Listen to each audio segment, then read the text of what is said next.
Trong phần này chúng ta đi cài đặt cái thư viện xử lý ảnh và video có tên là OpenCV, tiến gần hơn để nghiên cứu máy học và trí tuệ nhân tạo AI. Trong phần này chúng ta sẽ làm 3 việc. Việc thứ nhất là cài mới lại ngôn ngữ lập trình Python, giúp các bạn gợi nhớ thêm một lần.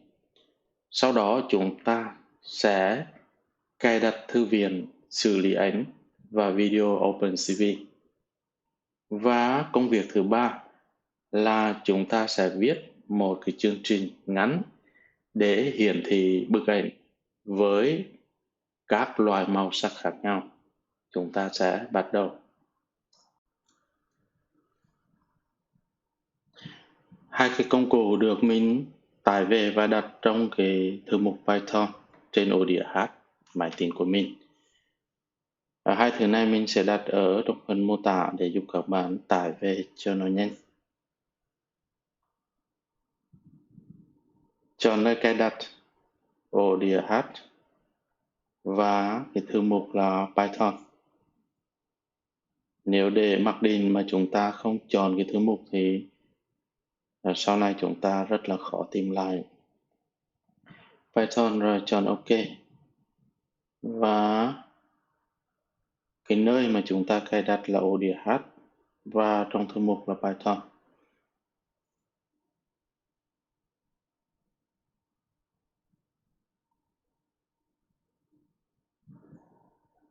Đợi một lát thì nó sẽ cài đặt và các bạn quan sát ở đằng sau cái thư mục là có nhiều cái file bắt đầu xuất hiện. Là khi cài đặt, các thư mục và các file liên quan đều được đặt vào thư mục Python trên ổ đĩa hát. Việc cài đặt này mình đã hướng dẫn ở trong cái video đầu tiên, video tháng 1. Tuy nhiên giờ nó liên quan đến một cái công việc khác, cũng tạo điều kiện cho các bạn có thể nhớ là cái việc cài đặt. Mình cài đặt mới cả hai thứ. Thứ nhất là cái soạn thảo, cái trình soạn thảo ngôn ngữ lập trình Python. Và cái thứ hai là cái thư viện liên quan đến xử lý ảnh và video, đó là OpenCV.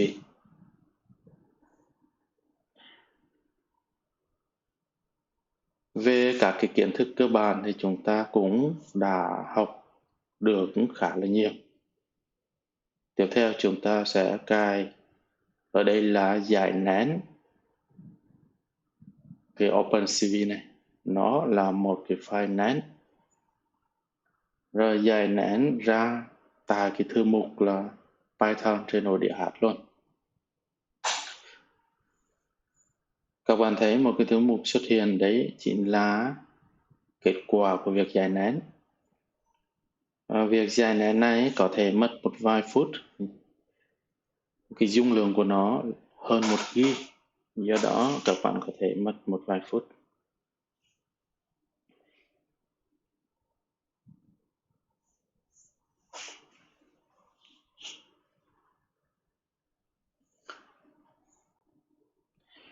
Sau khi cài hoàn thành cái thư viện này, để cho cái trình soạn thảo lệnh Python hiểu được và có thể xử lý được các cái phương thức mà do các nhà phát triển, cộng đồng phát triển.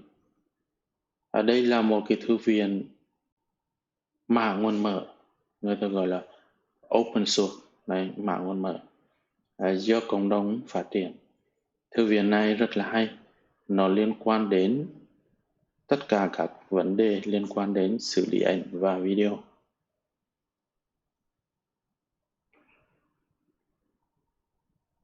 Sau khi mà giải nén xong thì chúng ta sẽ copy một cái thư viện vào cái thư mục của Python và tiến hành cài đặt.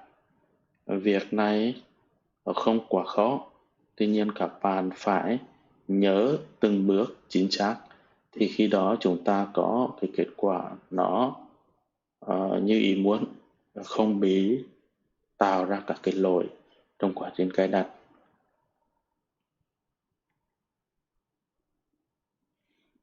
Thì như hôm trước mình đã nói, ngôn ngữ lập trình Python là một trong những cái ngôn ngữ rất là mạnh trong cái lĩnh vực máy học, tức là machine learning, học sâu là deep learning và trí tuệ nhân tạo là AI. Sau này chúng ta sẽ lập trình và phát triển từ từ để tiếp cận các cái kiến thức này. Rồi sau khi giải nén, các bạn vào thư mục Python và CV2. Copy cái file là config 3.8. Copy vào đâu? Vào ở trong cái lib, tìm đến là site package và dán vào đây. Chỉ có việc như vậy thôi, tức là giải nén và copy một cái file vào đúng cái nơi, cái thư mục của trình soạn thảo Python. Sau đó các bạn mở cái trình lệnh của Windows 10 và nhập vào dùng lệnh là pip install OpenCV gạch ngang Python.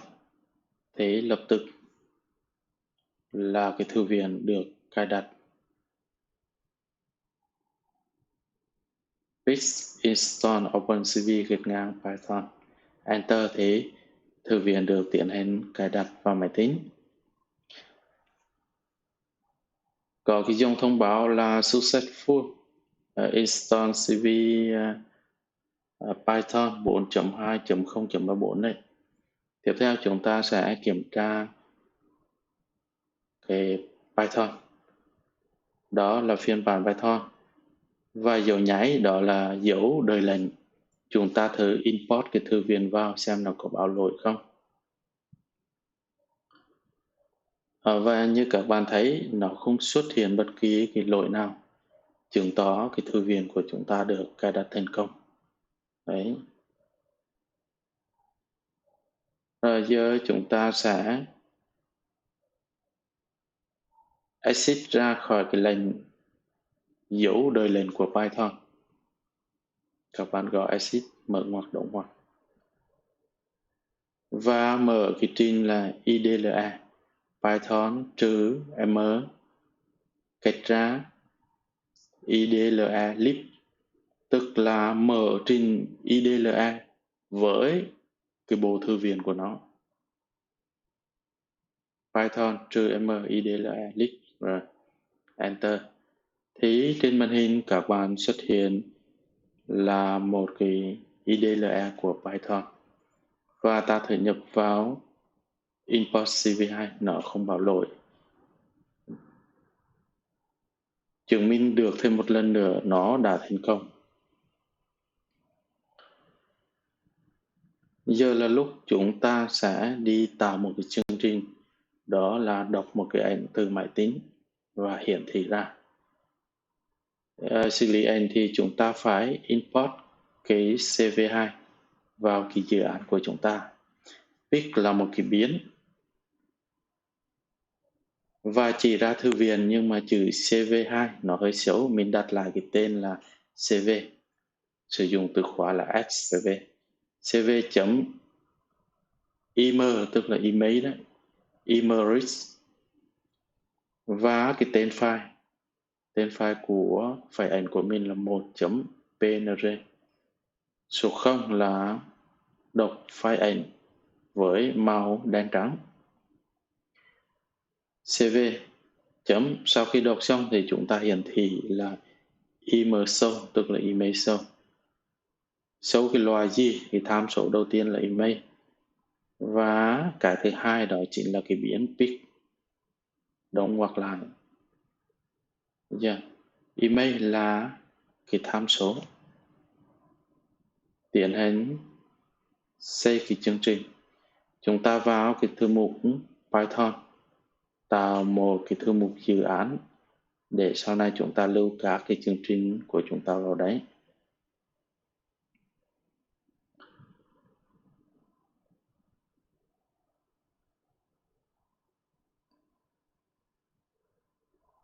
Ok. Sau đó chúng ta sẽ đặt tên cái chương trình này.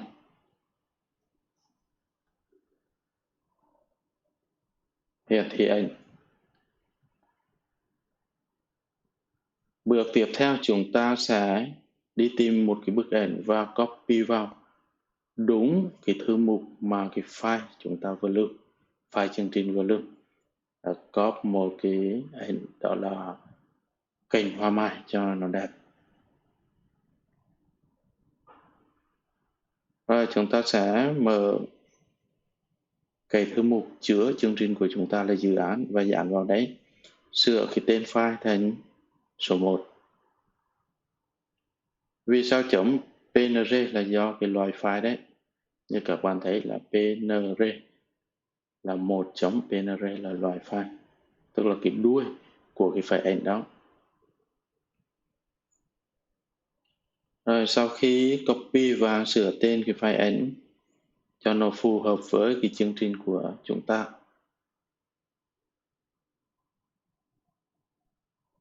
thì chúng ta mở cái chương trình và thực thi xem kết quả nó như thế nào. Đấy là chúng ta thấy một cái kênh hoa mai, nhưng bây giờ màu chỉ có đen và trắng mà thôi. Được chưa? Rồi chúng ta sẽ sửa lại là số 1. Số 1 là hiển thị cái bức ảnh có màu sắc. Đấy, rất là đẹp. Và các bạn có thể thay đổi cái số này để xem cái kết quả của nó. Được chưa? 3, 4, 5, 6. Từ đó chúng ta test và chúng ta có thể hiểu được cái kết hoạt động của các cái tham số này. Nhưng mà hai tham số rõ ràng nhất đó là 0 và 1, có màu và đen trắng. Còn lại thì chúng ta chưa biết nó là kết quả như thế nào. Được chưa? Như vậy là với một cái chương trình khá đơn giản, chúng ta đã test thành công cái thư viện đó là OpenCV, một cái thư viện rất là quan trọng trong nghiên cứu về xử lý ảnh, video, và sau này chúng ta có thể làm nhận dạng khuôn mặt, nhận dạng người, nhận dạng chuyển động, nhận dạng biển số, rất là nhiều thứ. Nó bắt đầu từ cái thư viện này. Xin cảm ơn các bạn đã theo dõi. Chúc các bạn thành công.